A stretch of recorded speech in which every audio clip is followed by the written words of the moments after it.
You could spend every hour of every day learning about Bitcoin. You're still going to be learning every day.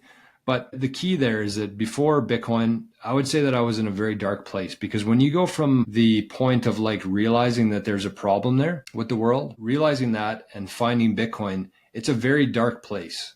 You know that there's a problem. You know that there's people controlling the world. You think that there's going to be CBDCs. There's going to be digital identity. Like, it's a very dark path that you see until you see this orange light, which is Bitcoin. And you're like, okay, well, this is hope. And so when you see it as hope, it changes, again, every cell in your body. Today, I'm excited to welcome Jor to the podcast. Jor is host of Bitcoin Journey on YouTube and Nostr Advocate. Welcome to the Bitcoin Edge, Jor. Thanks for having me on here, Paul. I appreciate it. Well, I'm looking forward to chatting with you. I saw you talking on a couple of podcasts and I found your journey fascinating. But before we get to Bitcoin, tell us a little bit about yourself and your background. For sure. So I actually started, as most people do in the world, you go to college, you go to university. Actually, I'll maybe take a little step back here, because I think this is the path for a lot of people. And I haven't really talked about this part of things too much in some of the shows I've been on. So when I graduated high school, I had no idea what I wanted to do. I enjoyed school, but I mostly enjoyed just the social aspect of it more than anything. I wasn't really into any certain topics. I eventually became an accountant, a CPA. But even in high school, I didn't take any accounting courses. I didn't even know what accountant was. So I remember finishing high school and I was like, I have no idea what I'm going to do here. So I ended up I pumped gas for a year after high school, which here in the prairies, when it's minus 40 and you got to get up at 6 a.m, it kind of forces you into finding a career and getting educated. So then I went to work for a car dealership. I was in the service department for about a year there. And the same kind of thing, just taking crap from people all day. I never had any good news for anybody, but it was a job, and it bought the beer for the weekends. But then I was like, I have to expand my knowledge here. I have to get educated, as the system tells you. So I went to college just with a business start, ended up taking accounting and economics in university. And then I did my CPA for a couple of years too there. So between school and work, it was about 6 years through school and then almost 10 years at my career. And then the pandemic happened. And I think that the pandemic really opened a lot of people's eyes up to a lot of the things that we didn't know before. And I think that it was a big fork in the road for a lot of people, including myself, just asking, like, is this really what I want to be doing for the rest of my life?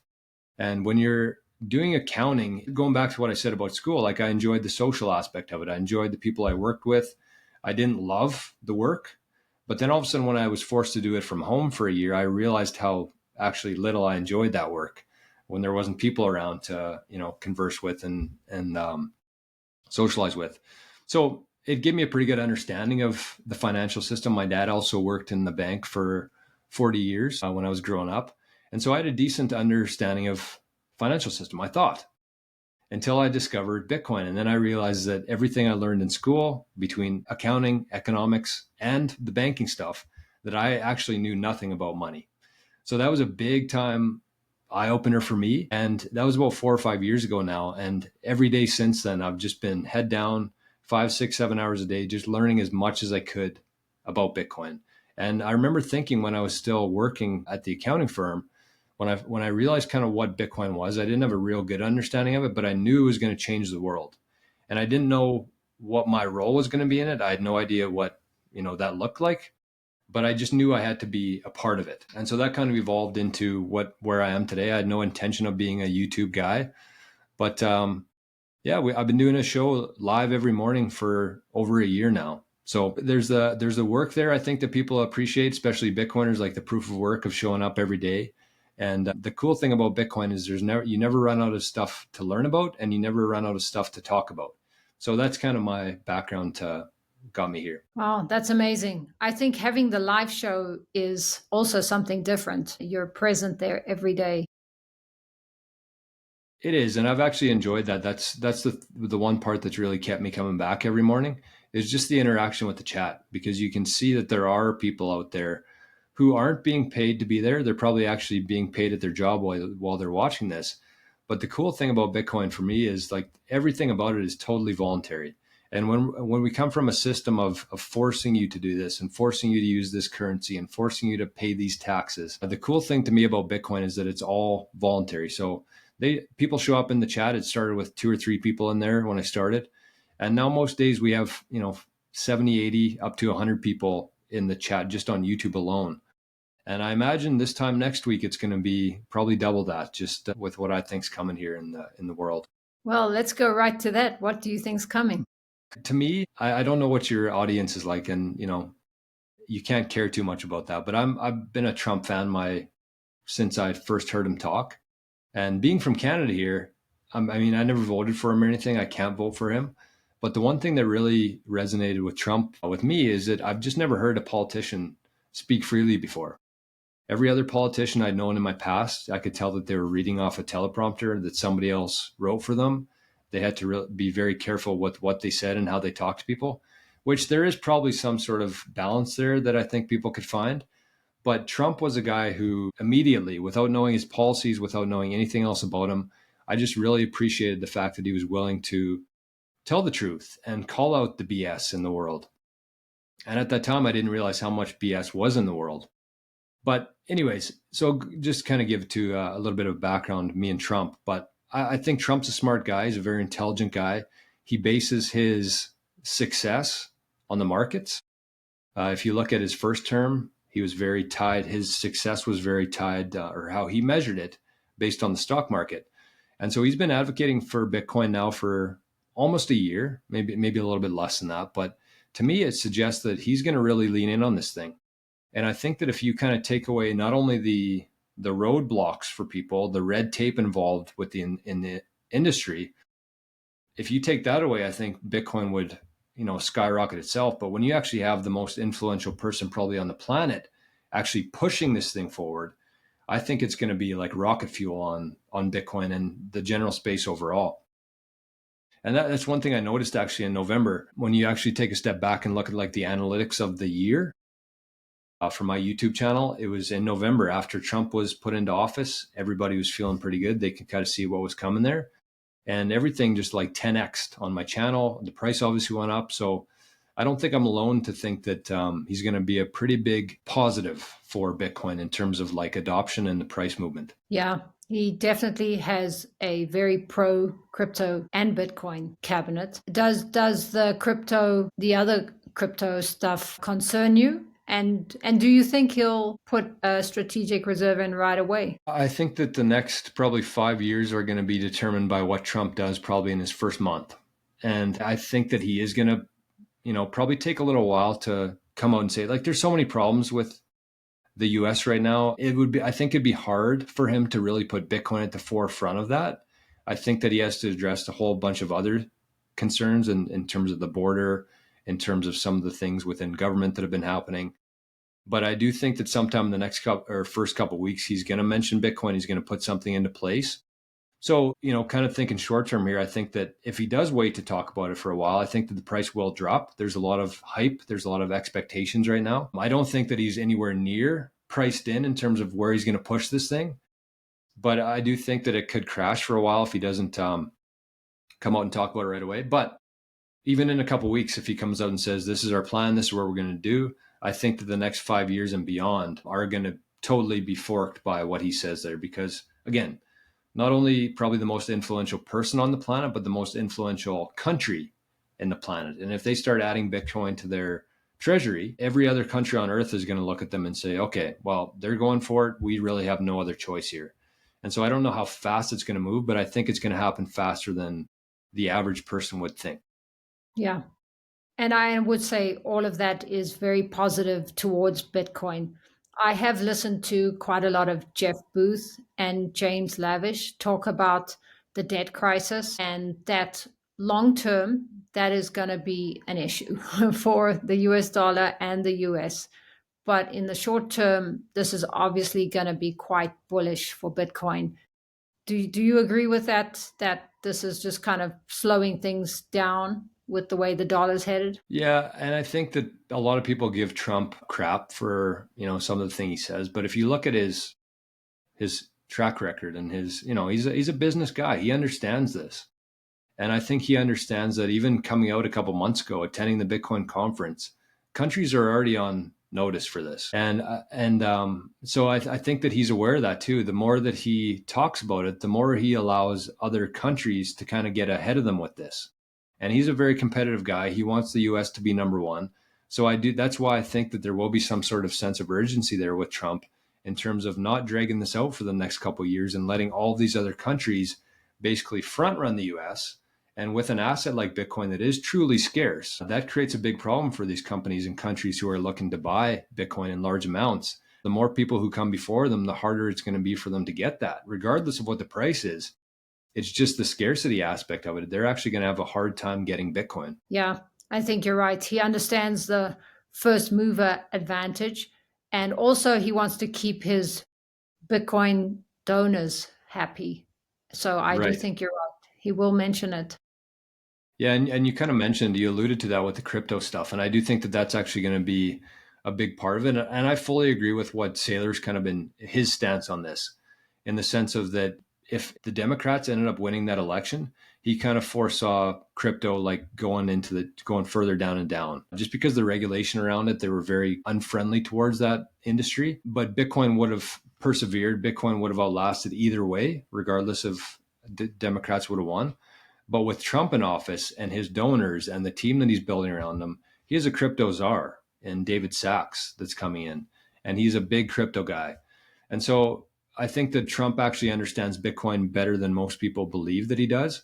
But he also has people in his ear who are going to be pushing him in different directions. And I do think that crypto will actually, because of the Trump win, will actually do pretty good this cycle. But I should also say that in terms of that, I don't think that anything's going to compare to Bitcoin in terms of the capital coming into it. I don't think that anything's going to compare to Bitcoin in terms of being a store of value. I do see a world where a lot of these cryptos have a place and how people use them. I just don't have a crystal ball. I don't know which ones are going to survive. I don't know which ones are going to do well. I kind of go along the lines of I'm going to store my time and energy in Bitcoin. It's the best battery that has ever existed for storing wealth and time and energy. And then if I ever need to in the future, as things progress and we kind of have a clearer idea of what's going to evolve here, then if I need to, I can start swapping out of Bitcoin and into them as I need to. But none of them make sense as a store of value from my eyes, regardless of what Trump and team does. Yeah, that sounds like a good plan. Let's go back to your Bitcoin journey. Your channel is called The Bitcoin Journey, which is really cool. And I heard you say that you actually quit your job as an accountant right at the height of one of the bull runs. Tell us about that. Yeah, you're right, and I do think we're moving into a different world now in terms of I don't think that people are going to have the traditional 9 to 5 job. I don't think people are going to be working a job for 40 years like my dad did anymore. It's just a totally different dynamic now. And I kind of recognize that myself in terms of when I was at my job. And I really saw Bitcoin. I didn't know how it was going to affect the accounting industry directly, but I knew it was going to have sort of a big part in it and how it was going to change. And so that kind of scared me a little bit. And so you mix in the pandemic, working from home, changing the whole work structure there.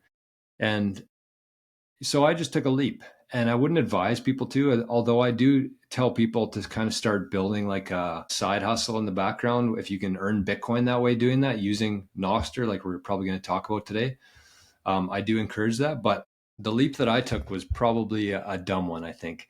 And once you understand what's happening here, once you see Bitcoin, it's hard to see the system the same way after that. And I took that a little bit too literally. But yeah, I basically at the height of the market in 2021, that's when I left. Horrible timing. And the last couple of years have been very painful financially, I guess you'd say. Luckily, I had some money in. The nice thing that Bitcoin provided me with was an insurance policy. I had some Bitcoin. I knew that even if I had to sell some Bitcoin to keep the lights on and put food on the table, I could, but I didn't want to. And so that kind of forced me to be a little bit uncomfortable, a little bit hungrier to grow whatever I was working on. Yeah, I mean, I wouldn't advise it for people to just leave your job tomorrow and focus full time on Bitcoin. But, you know, it's been a tough couple of years, and we're finally starting to see get some vindication here. And maybe I'm not a complete dummy that a lot of people might have thought. I would say not.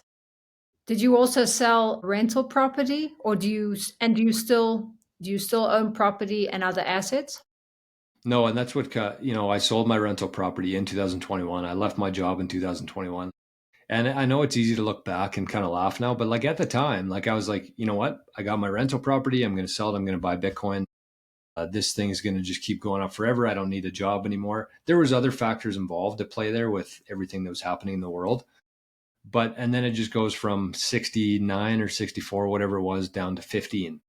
And so I had to ride that all the way down, no money coming in, for the most part, anyways. And I'm happy it happened. I don't think anybody gets to a point in their life in terms of success and where they want to be without dark days like that. And so it was tough going through it, but I'm happy it worked out that way. It made me again hungry. It made me appreciate what I had, and it really the one thing it did is it showed me the fake assets and the fake things in life versus the real assets and the real things in life. And so that's a big part of it. And it was a journey. I think that it's part of every journey within Bitcoin. You get burned, you buy some altcoins, maybe you quit your job too fast. People make mistakes, and that's part of the journey. And that's why I called my show The Journey, is because everybody's kind of a different place in their life, age, career, wealth, and we're all just trying to kind of figure out this thing together. To me, Bitcoin's the greatest invention that's human history has ever seen, and there's no experts on this matter, and that's cool to me. That's the opportunity here, and so it is a journey. I don't think there's an end point to it, and I think that if people can understand that, the fact that there are no experts, we're all just kind of learning this as we go, and there's no destination. It's just enjoy the time that we do have here, because the only thing that's more scarce than Bitcoin is our time. Yeah, I fully agree. I have a very similar story to you in that I realized that my time was valuable and I wasn't enjoying my real estate job. I am doing it. I have not quit completely, but I basically did not put in any effort in 2024 and I didn't make a lot of money. I started this channel because I wanted to talk with Bitcoiners. And I also sold my rental property in the beginning of the year. And that was a good decision.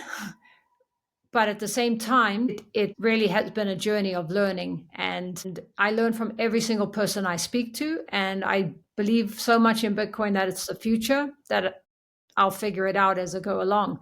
But I agree, it's not always easy. There's so much to know, and I'm actually doing a course on my channel. It's 365 days of Bitcoin, and the reason I did that is because it is something. It's something that you cannot learn in 2 hours watching a podcast.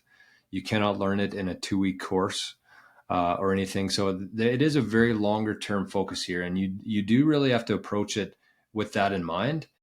A lot of people, once they, again, going back to me quitting my job and going into this thing a little bit faster than I probably should have, but people really have to understand the fact that it's easy to buy Bitcoin. It's harder to store it. And it's very hard to make sure that you're going to have that Bitcoin in 50 years from now.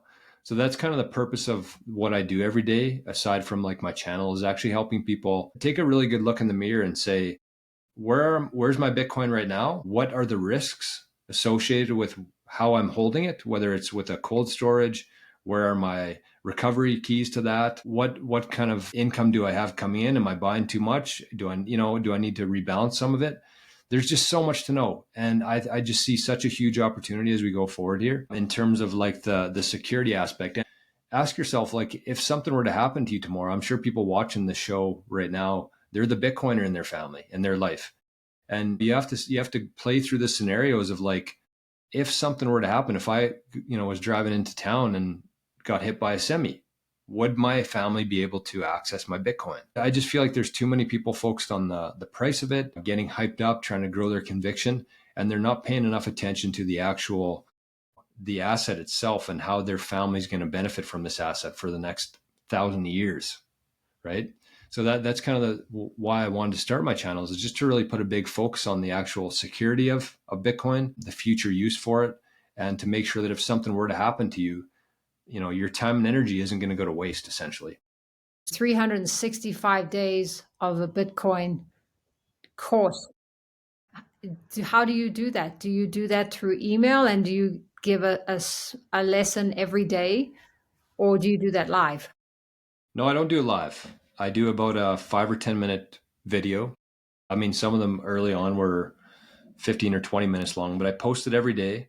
The people who are going through it right now, I kind of want to set up in a way where you could get into your routine, whether it's first thing in the morning, whether it's at night, whether it's while you're in the shower. I know it's kind of weird to say that, but like people are they're creatures of routine and habit. And so if you can build something into your day every day, whether it's 5, 10, 15 minutes long, and take it very slow, because when people take the leap into Bitcoin and they try to understand everything at once, it's very overwhelming, very intimidating for people. And so if you can kind of just take things very slowly, I think it's pretty good. So I got a list here. This is kind of what I've been going off of, all the different topics in Bitcoin. And I remember starting my channel, or not starting my channel, but starting to the live show, taking it more seriously. And I was like, I'm going to take a couple months here. I'm going to, come up with a couple pages of ideas and topics that I want to talk about. And I started, but then the next day I was like, you know what? We're doing it today. We're not waiting a month. There's enough things to talk about in Bitcoin. And it's been, almost a year and a half now. And there's new things every day, whether it's the tech side of things, the freedom side of things, the Trump getting into office, the ETFs. It's never ending. You cannot ever have too much Bitcoin in your life, I don't think. I mean, some people in this house might disagree with that, but it's just endless. It's an endless rabbit hole of just like a complete paradigm and way of thinking. So, what are some of your biggest lessons that really stand out for you in Bitcoin? Probably the biggest one that I can think of off the top of my head has been, well, number one, just going back to like the start of the thing here, is just how wrong I was about pretty much everything in the world. And I think that you mentioned Jeff Booth, and one of my favorite things about Jeff Booth is he has a company called Ego Death. And I think that it's ego that keep a lot of people on the sidelines in Bitcoin, that they don't take the time to understand it. That their ego keeps them from actually opening their mind up to say, you know what, this system is broken. And I don't know if Bitcoin's the perfect solution to it, but it's a lot better than what we've been working with here. And so the fact that the ego is one, the fact that, admitting that even going through school, accounting, economics, minor in economics, and then coming to the realization that everything I know is wrong. So that's kind of what got me on this journey here. But the big thing that I've, kind of more of an actionable thing that I think Bitcoiners should take more seriously is how you're storing it. So a lot of people would be familiar with these like hardware devices, like a cold card, a Jade, and that's great. Like taking the first step to take your Bitcoin off an exchange, take custody of it. I think that that's the best thing that somebody can do when they're ready for it. But people take a lot of time and energy, and they store their Bitcoin in one of these things, and then they take their 12 or 24 words recovery phrase, and they put it right underneath that hardware device. And it took me a couple of years to understand how backwards that is in terms of like, you have a very secure device here. This thing's encrypted. It requires a PIN to access to move any Bitcoin of yours. And then you have 12 words in plain text sitting right underneath that thing, where if somebody came across that, they can't do anything with this, but they just put those 12 words into another wallet, and all of a sudden they own your Bitcoin. So that's something that I've been really trying to implement into my own security setup, is a way to, first of all, separate them. First of all, find a point where if something happened to your house, whether that's a fire like we've seen in California, you're not the single point of failure there. And then you take it even further and you say, maybe there's a way where I can actually, this thing's encrypted, so why can't I encrypt my 12 words as well? Is there a way to do that? And so that's kind of what I've been mostly excited about, and helping people really wrap their head around on the channel. Oh, that's really interesting. And I hear a lot of people talk about multi-sig, and yes, you're talking about a single device, which is the way I like to do it, because yeah, the multi-sig actually freaks me out. Having somebody else, I like to be able to take care of things myself. Yes. What you're saying makes a lot of sense to me, keeping that seed word safe. So I appreciate that. Yeah, and I think that the biggest problem, and for people who are somewhat newer to Bitcoin, and maybe like, what's multi-sig? Why do I need to encrypt this? Don't panic. I'm not trying to spread fear. This is kind of meant for the people who have been in Bitcoin for a while, should know better. Again, I'm not saying I'm perfect here. I spent 2 or 3 years doing that, what I just said was a bad thing to do. So understand that, your security set up within Bitcoin, we don't have the same insurance as we do in the old system, right? We pay for that. We pay bank fees, we pay insurance fees. And if something were to happen to our house or whatever to our assets, we can get that back. And the beauty of Bitcoin is that there's no middleman, there's no insurance company, there's no fees to hold Bitcoin, but you are taking that risk. So you have to take this stuff very seriously for first of all. But the second thing I would say to that is that the majority of people who do actually lose their Bitcoin, it's not because their house burns down, it's not because they get hacked, it's because they overcomplicate their security setup. So you're absolutely right in the sense that you should basically approach this based on your knowledge and comfort level with it. If you're setting things up and you have a lot of question marks in the air, like that's a very bad thing. That's, again, the majority of people who actually lose their Bitcoin lock themselves out. It's not somebody steals it from them. Yeah. Yep. All part of our learning curve. And Yeah, and people should just take it very slow.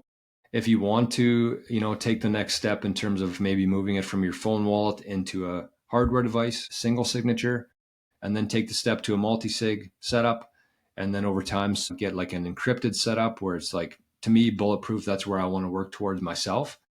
But that could happen over a year or 2 or 3, right? It's not something that you just hear on a show and decide that you need to jump into this thing because it sounded good.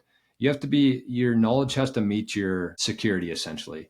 And this is probably an unpopular opinion amongst Bitcoiners, but I really think that people who are just getting into Bitcoin, they'll watch YouTube videos, they'll read articles, they'll see clips of people saying, not your keys, not your coins. That's one of the biggest catchphrases in Bitcoin. And so they rush and they take their Bitcoin off the exchanges before they're really ready to do that. They don't know, how to store their Bitcoin. They don't know the process of storing their backup recovery phrase. So my point is here is if you are somebody who's brand new to Bitcoin and you want to put a significant percentage of your portfolio into Bitcoin, it's probably fine on the exchange for a couple weeks, a couple months. I guarantee if you looked at the people who have lost their Bitcoin by going too fast and trying to, take custody of their Bitcoin, how many coins have been lost versus how many coins have been lost on an exchange. I would bet all my Bitcoin that there's been more people overcomplicate and try to move too quickly before they're ready for it who lose their Bitcoin. I've heard between 4 and 6 million Bitcoin have been lost. Have you heard that much? Yeah, and I think that it's a very impossible number to know for sure. It's very much that when the Federal Reserve tells us how many dollars are out there, it's like, yeah, like it's an approximate amount, but we have really no way to verify that. And so to me, it's like, yeah, it could be 4, it could be 5, it could be 6, it could be more, but we'll never know. Some of those coins just could have been sitting there. Somebody got in early that, it's hard to know if they're lost or if they're just like very good at holding on to it. Either way, it's the 21 million for me. It could be, actually 16, 17 million in reality, but we know for sure that it's 21 million. And I think that that's enough scarcity to really help people understand why this asset is so valuable. Even 21 million, like think about every asset on the planet. I think there's 2.3 billion homes on earth. And so if you have the theory that Bitcoin is going to reprice everything because it is the underlying asset, here's the one that's very accurate. We can see at any moment how many Bitcoin exist right now, how many are in supply. We know how many there's going to be tomorrow and in 10 years from now. So if you go into the assumption that Bitcoin is eventually going to reprice everything, just divide 2.3 billion homes divided by 21 million and see how much a house is actually worth in Bitcoin terms. And that's only one asset class. You look at gold, you look at the companies of the world, you look at land values, all of that is eventually going to be repriced by Bitcoin, which just goes to show, even though the fiat price isn't reflective of that today, that's kind of where this thing's going to play out to in the future, in my eyes. Yeah, I've heard you talk about that. So you've said you see that a time when one Satoshi will equal 1 cent, right? Is that when a Bitcoin is $1 million? That's right. And I think that that's going to be like the main catalyst for a lot of people thought it was going to be at 100,000, where like the average person was going to get really excited about Bitcoin. But I actually think it's going to be at 1 million. Because when Bitcoin hits the price of $1 million US, that's when people's perceptions are going to, first of all, they're going to see, holy, like this thing is not going away. Like this thing's here to stay. So that's one component of it. But the other part too is when Bitcoin gets to 1 million, that means that one sat, which is within every one Bitcoin, there's 100 million Satoshis or sats. One sat equals 1 cent. And just how the human brain works, like we only understand like numbers that we can kind of relate to. And when Bitcoin starts going from like 1 million to 1.15678.9 million, like we're going to be measuring the sats is what I'm trying to say. So at that point, I think that the exchanges, the tickers, all of the mainstream stuff is going to switch from like $1 million Bitcoin to you can get one sat for 1 cent. And people are going to see it kind of like a penny stock. So they're going to start buying. They can say, holy, I can get like 1,000 sats for, $10 or whatever that would be. It's tough to do math on a show here, but you know what I'm saying. And so it's going to go from, one sat equals 1 cent. And then all of a sudden it's going to be, okay, 2 cents for one sat, which in the background there, Bitcoin just went from 1 million to 2 million. So when we get to that kind of perception from people's eyes in terms of they look at it like a penny stock and they can see, you can get X amount of these sats for cents. I think that that's when things are going to go really bananas in terms of the retail adoption for it. Do you think that's when we go to the gradually then suddenly? The suddenly I will be do. when yeah. I do. It's amazing to think we're at 100,000 and we're still so early. It is. And one thing I've really been trying to drive home on my channel with people is that we're kind of trained as we're growing up in the system and we're reading books, we're listening to people on TV. Everybody says when you're thinking about investing, you should be focused on buying low and selling high. And when people have that kind of mindset, they think that the higher the price is, the better, because they're eventually going to sell that one day, right? And for me, like, yeah, it's great to see that number going up. But I try to make people shift from looking at things as a seller, like we have traditionally looked at things, into being a buyer. And the closest thing for me that I can relate to that in my world is farmers. And so if you think about a farmer goes about his day. He's not checking the price of his land value every day. He's not logging onto the internet at noon and 3 o'clock and before he goes to bed. He's not checking the price of his land. He's actually hoping the price of land goes down around him so he can buy more of it. And so when you shift your mentality from being a seller and wanting the price to go up and you shift it to being a buyer, you're actually happy when the price goes down, because then you can trade more of your time and energy in terms of dollars. You can get more Bitcoin for that. And when you see this asset as something that you are never going to sell and you are going to be forever trading your time and energy for it, then the longer it stays down, the better, I think, and especially for people who are here today in this space. Yeah, the two things I was thinking about there. If, like many of us believe, Bitcoin is going to be another protocol, so we are going to be on a whole new protocol, which is not the US dollar, then you're right. We don't want to sell. But then also, I've heard Jeff Booth say that in order for Bitcoin to succeed, it has to become a medium of exchange, which means you are exchanging your Bitcoin, but maybe you're just exchanging it, right? Right.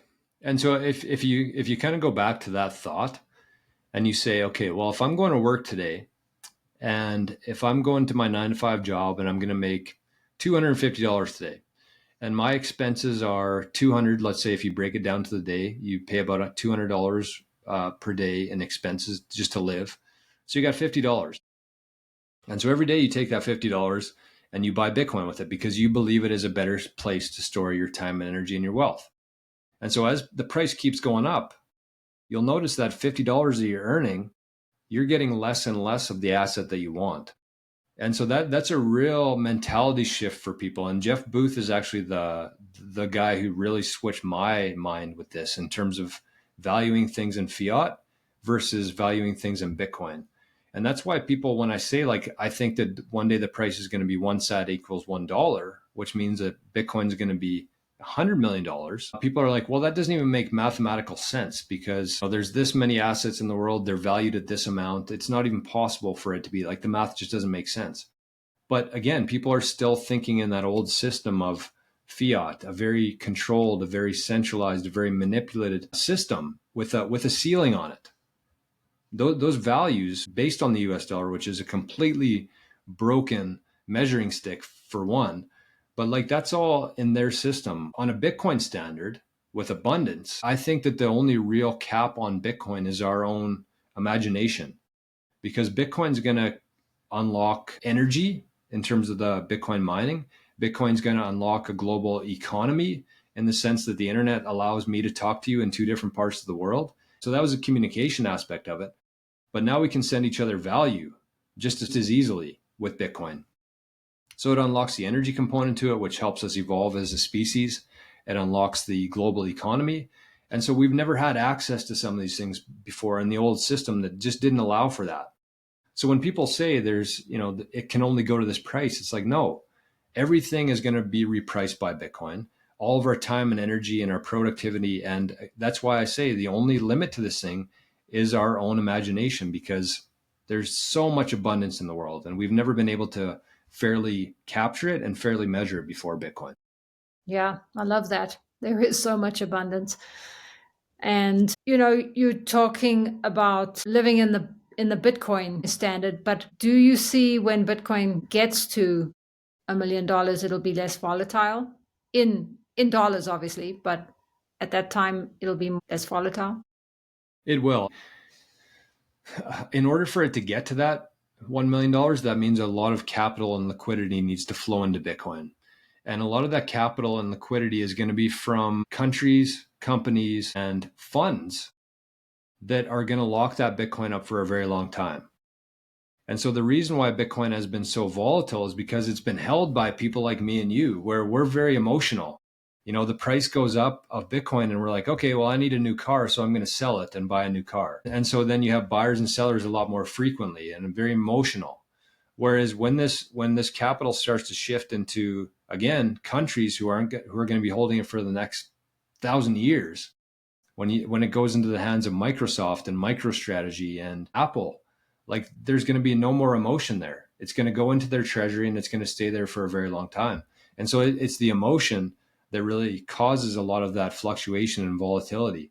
So I do think that as Bitcoin moves into more passive investors' hands and more of like a long-term capital kind of play, it will become much less volatile over time. But at the same time, if you're somebody like me who wants to get as many sats and as much Bitcoin as possible, like that volatility is awesome. Because if this thing just went up forever and everybody understood it tomorrow, then it would price out the average person like us. So what you're saying, probably in the next cycle, it's going to remain volatile and for a little while people are I, still understanding it. I think so. I mean, I hate trying to predict the future, because I mean, even if you look at the last 4, 8, 10 years, like how much things have changed in that amount of time, and so many things at play now that nobody could have foresaw at that time. And then you just ramp it up with technology and with AI and robotics. Like it's really hard to say how fast this thing's going to move. I really think it's going to catch a lot of people by surprise in terms of like, maybe not so much day to day, but like when we look back on the chart here, I think it's going to be very surprising of how fast this thing moves in terms of global adoption. Well, that's going to be interesting. Yeah, very interesting. I'm still a bit shell shocked from the last cycle. So I don't see it going as high as everybody just because of what happened. Even though I am not selling, I'm still obviously in the fiat system, and I'm working very hard to get more with a Bitcoin mindset. And I think that people who are still working in the fiat system, for me, it was tough for sure taking the leap out of that world. But the one thing I would say to people, and the one thing that I didn't really understand with this, kind of going back to what we were talking about in terms of like being able to convert your time and energy to Bitcoin, like as much as I don't regret leaving my job, I did leave a lot of Bitcoin on the table there in terms of, when that paycheck ended for me, like I didn't have a whole lot of disposable income to be putting into Bitcoin at all, right? It was mostly going towards keeping the lights on and putting food on the table. So, I mean, the one benefit that people have in the fiat system is you can still accumulate sats at this stage of the game, which when people look back in 50 years from now, they're going to kill to be where we are today in terms of being able to trade so much of this fake money, the money that the people can create, for the hardest asset that's ever existed. And so people are going to say, looking back on Bitcoiners, I'm sure we'll go through times where people are mad at Bitcoiners. They're going to say that Bitcoiners are lucky that we got wealthy, but we know that it's not. We know that the amount of work to understand this asset and everything that's happening here is not easy. It's not for the faint of heart. Going through cycles like that takes a big psychological effect on people, but we are extremely lucky to be alive at this time. That's what I would say in terms of like this technology really emerging and us having the ability to buy at this stage, because I do foresee a day where people will no longer take fiat dollars for Bitcoin. I think you'll either have to trade your time for it in terms of like working for somebody else who has Bitcoin, so your time, or real assets like a house, like a car, like a piece of land. I think that eventually there'll come a day where those are the only things that you can actually trade for Bitcoin. People will no longer accept the fake stuff anymore. We're not there yet. We're lucky to be here when we can do that still. But there will come a time, I think, where people will no longer accept fiat dollars for their Bitcoin, because why would they? Yeah, that seems like a long time off, but you never know. Like you said, happens quickly. You mentioned that when you were studying in the traditional world, you realized how many lies you were told. I was really surprised by the inflationist theft. What else did you realize? I think the biggest thing that I've realized in terms of the old system is that everything, you could point to every single issue in society right now. And there's a website called WTF Happened in 1971. I think that would be a big eye opener for a lot of people. Most Bitcoiners have seen it, but the average person, I don't think really understands what happened there. And so if you point to any issue that we have in society, whether it's our education system, whether it's the medicine, whether it's our health, whether it's the crime, whether it's the borders, every single issue in life stems from having a broken monetary system. And so back in 1913, when the Federal Reserve was created, that's where everything changed. And I think we had gold kind of coinciding for a while. And if you look at the charts of 1971, what happened at the time when our money basically turned into a complete illusion, and what kind of impact that has on society. I think that people are starting to feel that now. People are starting to feel the inflation. They're starting to realize that something's wrong here. The powers that be, as you might call them, are having a very hard time hiding that now. But I think the disconnect is still for people. They don't realize that it's the money. They blame it on the governments, or they blame it on the greedy corporations, or they blame it on whatever. But they don't understand that every single aspect, every problem in society actually stems from having a broken money and broken incentives. And so when people are aligned, working towards, and it's why you do this show, we want people to be aware of this. We want everybody's working in the same direction here. And it's fair and it's transparent. And every single Bitcoin that's been created has been done in a fair way. There's nobody out there who can press a button and print Bitcoin. And that's a big thing for the world. So it's the ability, to take away I always say that the problems in life all come from the fact that we have a small group of people in the world who have the ability to create money. And when they create money, it devalues your time and energy. And, people are so disconnected from that. It's just a system that we were born into. But once you come into this with an open mind, once you kind of understand what money is, then you start to see, okay, well, again, Bitcoin might not be the perfect solution, but it is by far the best solution that exists today. And so eventually, as trust diminishes in that old system and trust increases in this system, we're never going back to that world. That's the thing that excites me most about this. Is I don't know how long it's going to take, but I do know that once people get to that side of things with that mentality, they never go back to the fiat system. Yeah. Yeah. Once you see it, you can't go back. And even though I'm learning every day, we all learning every day, I cannot go back to that old system, and I'm doing everything I can to open my eyes and build new rails, because in my mind, you know how you have a bad behavior and you can build new rails towards a good behavior. It's the same towards Bitcoin. So I love that.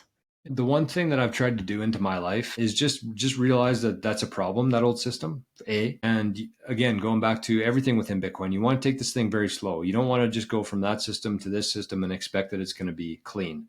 And as you kind of alluded to there with building roads, building rails, I think that if you just kind of take like 1% of your day that you were spending, watching Netflix or eating bad food or whatever it may be, if you just take a small percentage of your day from that system and put it into this one, I think that over time, you'll see the compound effect of that. Eventually, you'll wake up one day and you're like, okay, well, I'm here now, but the path to get there was very hard. There was a lot of things learned along the way. But if you just take it very slowly and try to get 1% a day, you take a drop of your time and energy from that old bucket, the corrupt, controlled, manipulated, the one that steals from you, and you put it in this new system of fairness, trust, honesty, and you'll find that eventually, whether it's a year or two, but you're going to be a lot happier, and you're going to be a lot healthier in the way that you approach things in life. You're going to have much longer term view of things. And I think that as a society, that's a problem that fiat has created is everybody just thinks very short term, very dog eat dog in terms of like, if you're getting this, then that means it's less for me. Whereas I forget what the exact quote is, but it's something along the lines of abundance creates scarcity and scarcity creates abundance. And that's absolutely true when you actually really objectively look at that. The fact that when you actually have scarcity, you unlock abundance. And that's what happens with Bitcoin here is that it is scarce. Somebody sends me a zap on Nostr of 1,000 sats. That's a very finite piece of the ultimate pie here. That is scarcity. But with that, when everybody's working together and into this new system, it creates abundance and it takes away the people who can actually manipulate and corrupt that system. So that's an exciting thing for me there. Yeah. And that's part of what I mean when I say when you see it, you can't unsee it because you have so much more hope. You see that it's a fairer system for the entire world. Yes, Nobody is running the show. And that just makes you want to learn and be better. So it is a better word, but it's very hard to get it across to people. And like you said, I think a course of 365 days is a wonderful, wonderful journey to learn a little bit every day. yeah, and that's the thing too. If you're really thinking about this thing for the long term, what's 365 days? If you understand the implications of this, if you understand the scarcity aspect of this, then you should be doing. I shouldn't say every second of your day trying to get more of it, but also protecting that. And so you have to take the stuff seriously. You do, and it's like you know we want to take our time, we want to store our wealth, and we want to and be able to enjoy it today because again we only have so much time here, but we also want to be thinking about our kids and their kids and into the future. And if you build a house on a bad foundation, it's not going to survive for 100 years. But if you take the time and the responsibility to actually understand this and you take an investment of either your time or money to help you with it, you're going to build a proper foundation there. And so then once you have that in place, you just continue to learn, you continue to evolve with that. There's always going to be new technologies, there's always going to be new threats within Bitcoin. So you kind of have to build the foundation and then you kind of just build around it as you go. And that's what's really going to protect your time and energy and benefit your family for generations to come.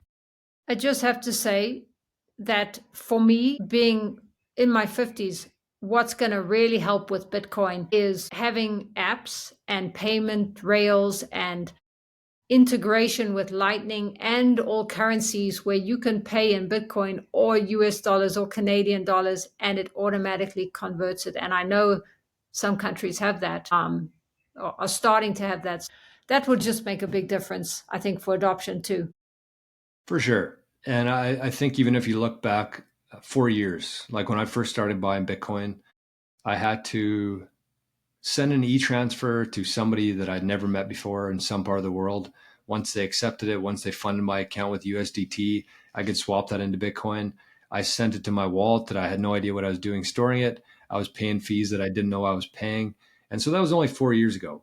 And if you look at how easier it's become, where you can basically just send money to, a very well reputable company now, and they'll give you Bitcoin. You can store it there, or you can send it to yourself, and they'll actually help you with it. Some good exchanges, but yeah, I mean, I think that as time goes along here, it is going to become easier and easier. I look at Apple. I look at Apple in terms of like where they're at with this, because we know that their CEO, Tim Cook, or Tim Apple as Trump calls him, he's a Bitcoiner. He's admitted that before. But he doesn't have the influence and ability to just buy Bitcoin for Apple. And if you look at what Apple's done historically throughout their lifetime, they basically wait for other people to figure it out. You never want to be the first one through the door because you get shot. So you never want to be like the ones trying it out. But Apple waits for people to perfect it, and then they take it mainstream. They make it easier for everybody to use. And so I think that that's going to be the next part of this, is that even though Apple hasn't really announced anything, I think that they're kind of waiting for this to turn into something. And then all of a sudden they put it on the smartphone. Everybody can flip between Bitcoin and their Apple stock, or their investment in this, or, McDonald's coupons or whatever. You can flip between all these. And I think that Apple at that stage is going to make it very easy for people. But you also have to keep in mind here that when it's easy, the majority of the opportunity will be gone. Yeah, very good point. Very interesting. Just tell us a little bit about why you love Nostr and why Nostr aligns with Bitcoin and freedom. So I've been on Nostr for just about 2 years now. And when people ask the question of like, what's the best investment you've ever made? Well, number one, it would be not buying Bitcoin, but taking the time to learn Bitcoin. And so I would say the best investment that I've ever made is taking the time to learn Bitcoin and the time to learn Nostr. I really believe that Nostr is just as big of an opportunity as Bitcoin was back in like 2013, 2014. I think that's kind of where we are now. And there's a lot of reasons for that. If you talked about a protocol earlier, Bitcoin being a protocol, and Jeff Booth says technologies come out all the time, but it's very rare when there's a new protocol that's actually introduced to the world. And so Nostr to me is a protocol that is going to make a big splash in the world. I think it's going to be the new internet, where you can actually own your identity on there. There's no centralized servers that own all of your data. And if you play this thing out into the next couple decades here, where if we're moving into a decentralized open source world where we actually control our data and we can actually sell that data to people who want it, instead of like today where these companies take all of our data, we sign our user agreement, and they sell it on our behalf. They collect it, they sell it, and we get nothing from that. And so owning your identity and not having all of your data and stuff stored at a centralized location. Like if you think about Twitter, every time you send a tweet, every time you're scrolling, all of that data that's from you, it goes back to their servers, and they control it. They can shut you down at any time. Plus they actually sell that data to companies, right? That's who pays for the ads and stuff on Twitter. But if you flip that on its head, and that's what Bitcoin does, that's what Nostr does, it just flips everything on its head. And you can now say, okay, well, here's my data, but I'm going to be the one who owns it. And people might not see it as a huge, thing, right? In terms of like the censorship stuff, but it is. It's a big deal to be able to say what you want, and nobody can stop you from saying that. So that's kind of censorship aspect. But the cool thing, and I think that the real difference that Nostr is going to have on the world is the zaps. And I think that I wish more people were focused on the fact that instead of liking a post or retweeting a post or sharing a post, if you get value from somebody's video, music, long-term or long-form post, you can immediately send them Bitcoin. You can send them value. And that's just such a crazy thing that we could never do in the old system. You couldn't send 2 or 3 cents of value to somebody else, because think about how many people are involved in that process. If I tried sending you 3 cents right now, think about how many people would be involved in that process. Think about how much of a fee would be on top of that. So in that world, it's very closed. You don't have the ability. There's no free flowing highways there. But with Nostr, with Bitcoin, now if we share this podcast after this video and somebody learns something from it, they can send you Bitcoin. They can send you real value without anybody's permission, without needing the banks to take fees off of that, and instantaneously for almost zero fees. So going back to like how this is going to unlock the whole global economy, like Nostr is going to play a big part of that. And so if you are trying to grow your brand or your personal brand or your business or whatever, just talk to other Bitcoiners. I think that everybody should absolutely be on Nostr today. It's just such a there's so much opportunity there right now for, regardless of what you're trying to accomplish, there's so much opportunity on Nostr right now. Yeah, thanks for that. I'm in the process of making more of a switch. I start over there and then I go back to X. It's kind of like Bitcoin and the fiat rails. But I can see what you're saying. And yes, I do zap people. And I find that when I'm more engaged there and I zap more people, it happens back to me. You know, you give and receive. Yeah, no, that's right. And I think that that's somebody, if you're just listening to this now and you've never heard of Nostr before, and that's the majority of people. So the one thing I would say is I would just like, I think you can go to nostr.com. And again, keep in mind, Nostr is not a website, it's not an app, it's not a company, it's a protocol. And so I think you can go to nostr.com and you can see all the different apps that are available on Nostr. You can download it. You get set up with a public key and a private key, very similar to how Bitcoin works. You got to protect that. It's like your username and password. But the cool thing about that is you can actually bounce between different apps on Nostr. So what you can do in the system is in the current system is you can't have a Twitter account and tweet something there and then log into Facebook with the same credentials and share something there. And they're all different walled gardens there. They're all separate. Whereas with Nostr, it's all just one open spot where you can jump into this app and your feed looks the same. You got the same people following you. You're following the same people. All your posts are still there. The apps just have different features built within them. So that's where I would start. Just check out nostr.com, I believe. You might have to change that in the show notes if I'm wrong about that, but it is just kind of like a place where you can go to see the different apps that are available, give a little bit of education on how to use it. There's no algorithms there. So you can't just like hop onto Nostr and be very inactive or like a fly on the wall. You're not going to get the full experience with that. So kind of what you were alluding to there is you have to be very interactive. You have to be sharing stuff. You have to be commenting. You have to be interacting. You have to be zapping. In order to like build your web of trust where people trust you on there. So that is the difference between like a Twitter and apps on Nostr is that there's no algorithm. Nobody's going to build it for you. You kind of have to put in the proof of work and the time and energy to kind of build out your community in there. But once you do, like it's a beautiful thing because you're totally less reliant on the centralized structures that we've had before. Yeah, thanks for that. For our last question, how has Bitcoin changed you? Oh my God, it's changed every cell in my body. Truly.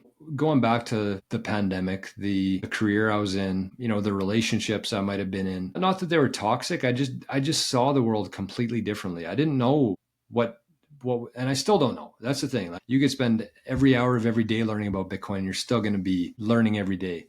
But the key there is that before Bitcoin, I would say that I was in a very dark place because when you go from the point of like realizing that there's a problem there with the world, and then until you actually realizing that and finding Bitcoin, it's a very dark place in terms of like you're hearing that, you know that there's a problem, you know that there's people controlling the world, you think that there's going to be CBDCs, there's going to be digital identity. Like it's a very dark path that you see until you see this orange light, which is Bitcoin, and you're like, okay, well, this is hope. And so when you see it as hope, it changes again every cell in your body, and you start taking all of your time that you were spending in this system and putting it into here. And for me, I've met so many great people. Even our conversation today, like this would have never happened in the old world. It just wouldn't have. But the nice thing about Bitcoin is you have that underlying thing that you can relate to with other people. And you might have different interests than me, you might have different hobbies, but we're all on the same team, which is Bitcoin. And when you have people working together instead of people working for other people, that's how real change happens. So it's hope, it's excitement. And I've never been more excited about anything else in my life than Bitcoin and Nostr. I love it. That was the perfect way to end. Where can people find you? I do a show every day, 9 a.m. Eastern time, called The Daily Bitcoin Journey.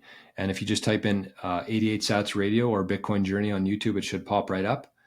And that's it. BitcoinJourney.ca is my website if you need some help with your Bitcoin security, making sure that your family has your Bitcoin in 50 years or 100 years from now. You can go to the website, but just stop by, say hi in the chat. We do the shows live. And I think that, people appreciate that. They can ask questions, they can show up, they can just watch, they can see what else people are talking about. But that's it. And I just want to say thank you to you, Paula. taking the leap, because it is a big responsibility that Bitcoiners put on themselves. It's not an easy thing to do, both financially and from your peer group. People are going to think you're crazy for about 98% of your Bitcoin career, but for the 2%, they're going to think you're a genius. So I very much applaud what you're doing, the steps you've taken, and thank you for helping push this thing forward. Thank you for joining me today, Jor.